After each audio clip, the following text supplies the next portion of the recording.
This is The Veil on Death and Shadow Work. I'm your guide, Christina Margaret, here to take you on the passage between death and rebirth as we explore the shadows that shape our lives, sacred rites, healing journeys, and our own darkness within. Join me as we step into the veil. Hello and welcome to The Veil on Death and Shadow Work. Today I am here, Christina Margaret, to discuss death as a spiritual teacher. It couldn't get more woo than this, but in most spirituality, death is always a teacher. And as I mentioned in episode 1, we are experiencing small deaths of ourselves and our identities all the time as we grow into different versions of ourselves. We know that death can be mostly viewed in Western culture as something to fear, often looked at as a final ending. In most organized to not have had a deep wound from an organized religion growing up. But the lack of spirituality and belief did leave me lost in finding faith in something greater. Not having spiritual beliefs growing up left me wondering if life really meant anything. With many looming fears about death and dying in my family, it was confusing for me. I had always had a deep sense of something greater, was sensitive to energies, spirits, and other realms, and had no one to share or explore this with until later in life. I remember feeling left out when my mom told me that she went to Sunday school. I didn't understand why I wasn't given an opportunity to learn about God. My dad often talked about believing in the Bible, and he had a couple of old Bibles and believed in some of the teachings and beliefs, but never explained them or explored them to me. And it was usually just some rambling that was going on that got thrown out there here and there. My own personal spiritual beliefs have really been formed with my own experiences and from other cultures that have resonated with me when I started exploring spirituality. And when I took my yoga teacher training, I was really opened up to so many teachings that I found extremely comforting and profound through Hinduism and yoga philosophy.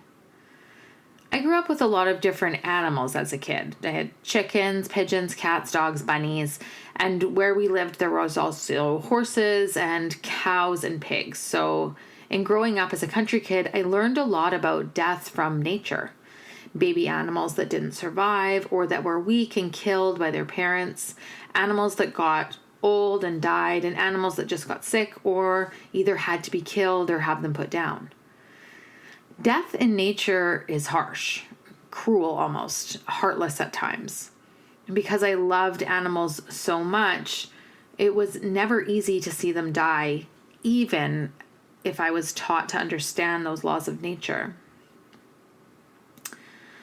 But the death of people in my life was much different. Even today, I can sit with my dad, who is 82 and a half, and I can't sit with him without him telling me a story about someone who has died or how they died. Yet, when it came to the deaths of those that we loved or that we knew, there was this veil that shrouded my brothers and I from expressing grief or experiencing sadness of those who passed away. I had never been to a funeral of a grandparent or a family member as a child. And I know my parents did this in a way to protect us from death, to shield us from grief, but it did quite the opposite. Instead, it instilled more fear around death and more confusion about death, loss, and spirituality. And belief. The world was made out to us to be a dangerous place where people were being tragically killed every day. And if we weren't careful, like really careful, death would come for us too. And it would be in a horrible, tragic way. And then there would be nothing. No heaven, no hell, just an end. A terrible end. And though this was projected, yes, by my parents, it was also being projected by culture. Growing up in the 80s and 90s, mainstream television was huge, and the shows we watched were Unsolved Mysteries, Cops, Rescue 911, American Justice, Dateline, and of course, at that time, the news was a trusted source of fear-mongering, And you could watch that morning, noon, and night, not to mention reading the paper. And it was just inundated with more and more things to be afraid of. Drugs, strangers, all kinds of things. The first impactful death for me was that of my beloved chicken. Yes, Speedy. Surprisingly, she was tragically killed by a hawk in front of my eyes before school one day. How serendipitous, Speedy. I remember crying the entire drive to school until my dad told me that was enough. And that was it. There was no more to be discussed. We just moved on, like we do in nature. Another death of an animal was a dog that we had, and I remember my mom and I taking him to the vet, and her coming out. I was to stay in the car, and her coming out without him. And it was simply that we could not afford the surgery that was needed for him to survive, and that there was no guarantee that the surgery would stop what had happened to him from happening again. And so my mom was left with that terrible decision. And in that, situation of coming out to her car with her child inside, and her eyes full of tears and her heart full of sadness, and telling her daughter that that beloved pet would not be coming home. And the thing that we did do, though, was we buried our animals in the yard. So he was brought home in the car, wrapped in a blanket and in the trunk, and we buried him when we got home. And my parents still have all of our animals buried on the property, which is pretty special. My mom has a lot of plants that designate where certain animals have been buried, and we always, talk about the peony. The peony is where our dog Wicket was, and so there was those types of symbols, and I feel like my mom has not carried as much fear around death as my dad, but also no beliefs. And so there still hasn't ever been an opportunity to have deep conversations about death, other than simply remember asking my mom if she was afraid of dying, and she just simply said, "No, I'm not afraid of dying." And that was it. So, being such a curious and open-minded individual, that's always was really tough on me. I attended a funeral, my first funeral, when I was in high school, and that was of a boy who I went to school with. He was a year older than me, and he took his life. I remember how hard it was trying to understand how someone who seemed to be literally the happiest person in the room was actually the saddest. And obviously, as I have throughout the years grown and moved forward in life, that is the way suicide always seems to be. I mean, when we look at even like celebrities who have taken their lives, they seem to make everyone else laugh and everyone else happy, but inside they've just been suffering so much. That funeral, though, the memory of his mother at that funeral has still stuck with me so clear in my mind. And she was on her knees at his grave at the internment, and we all placed trinkets and flowers and things inside of that box where his ashes were interned, and she just sobbed at his grave. And the grief that I felt for her in that moment, even at that age, was it was so sad, and no words could have really summed up those emotions for me. And just not knowing or having a belief, it just leaves you really feeling even more lost for those that you cared about. So somewhere else near the end of high school or in my early 20s, I found a poem that I still actually have on my wall to this day. And it was one of the first poems I ever really fell in love with. And I found out that it was actually interpreted as a writing from Buddha about life and death. And this is the poem that spoke to me first, as I started to explore spirituality. And that I really felt called to, I really felt connected to. And it's life is a journey and death is a return to earth. The universe is like an inn. The passing years are like dust.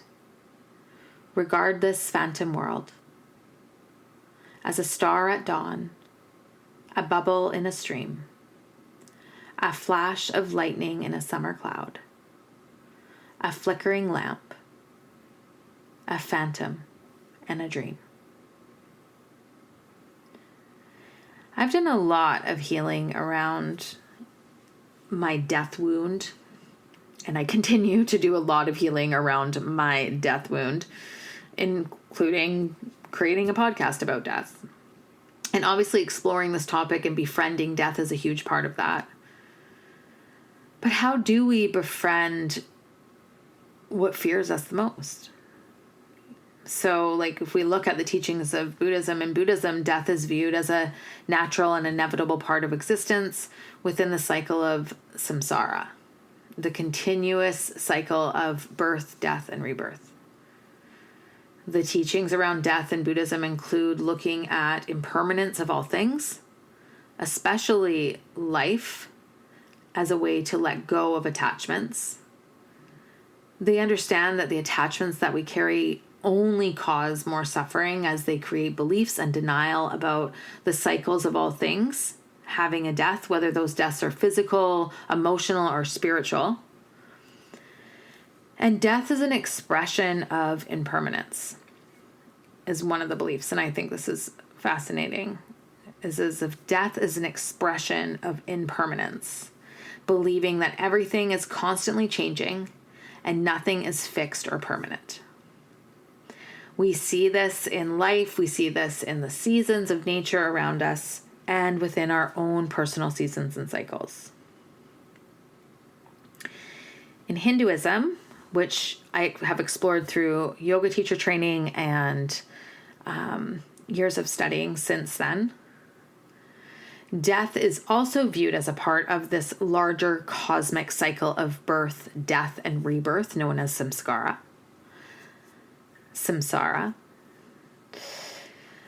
Believing that the soul, Atman, as it's known in Hinduism, is eternal, and that death only affects the physical body, not the soul itself. Hinduism also believes that the soul is on a journey or an evolution to obtain enlightenment, moksha, or liberation through the lessons of many lives, then rewarding the soul with a reunion with the divine and no longer repeating the karmic cycle of life, death, and rebirth once that enlightened liberation state has been met. So that's the goal, just to become enlightened. It's not very much work at all, perhaps thousands of years of reincarnation. And then if we look at those pre-Christian Celtic societies, which is my ancestral line, death was viewed as a natural part of life, intertwined with beliefs of the soul's continuation after death and the reconnection between the physical and spiritual realms. The Celts did not see death as an end, but rather as a transition into another phase of existence, where the soul would continue to live on in a different form or realm. Their beliefs were shaped by close connections to nature and reverence for our ancestors and a deep spiritual understanding of life and death and its interconnectedness. Many Celtic cultures believed in the immortality of the soul and reincarnation and held beliefs of the soul being born back into the same family lines. What's interesting to me as I've studied different religions and more spiritual beliefs than religions, but without the influence of any spiritual upbringing, I intuitively carry the beliefs of my lineage, pre-Christian, and the understanding of connection between our cycle of life, death, and rebirth, like the changing of the seasons. And yet there are so many extra little teachings that overlap in the other cultures that feel very real and valid within other teachings like Buddhism, Hinduism, even within some of the First Nations culture here and their stories of going back into nature and, working with animal spirits, there's so much of it that resonates. What I also find so fascinating is that how many old traditional teachings seem to overlap each other in so many key ways, and that most of these teachings, and all, are focused not on fear, like we see in organized religions, but instead on love, learning, and experience of life, and life through death.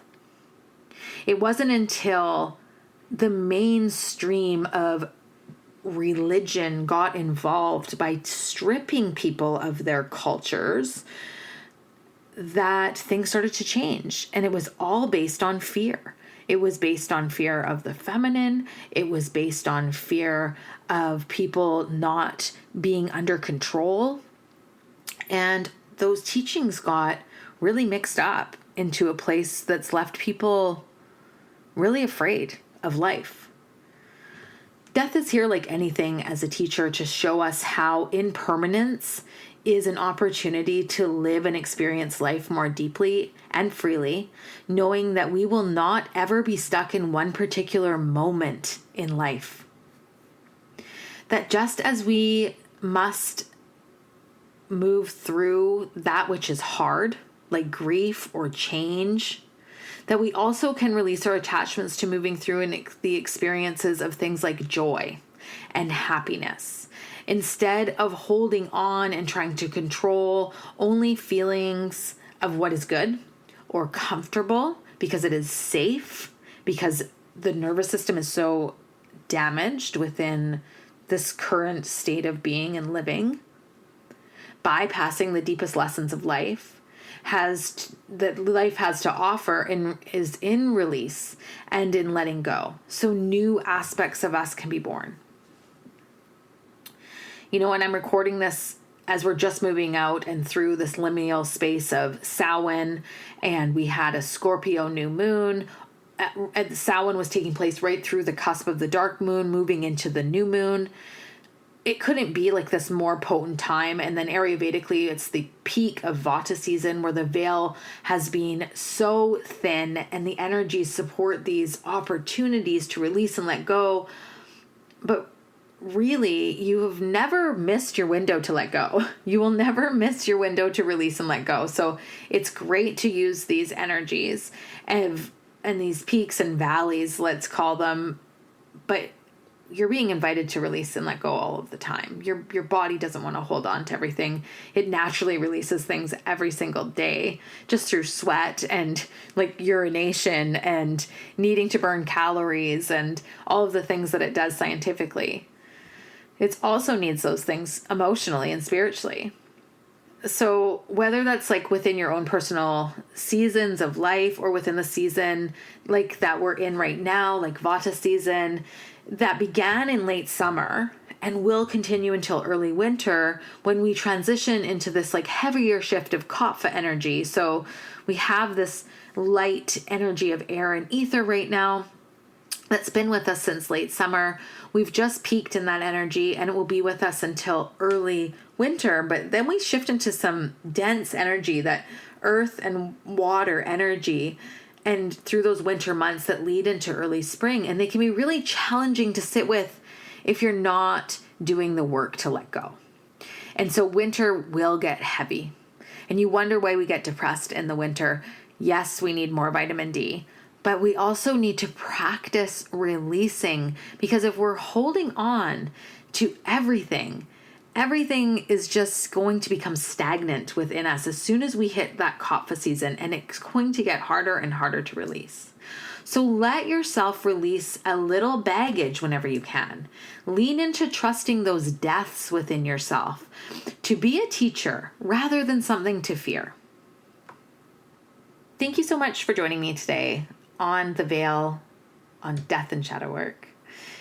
If you enjoyed the show, please remember to subscribe and rate this podcast so we can talk about death more and we can talk about death to as many people as possible. Love you. Thank you so much. Bye-bye.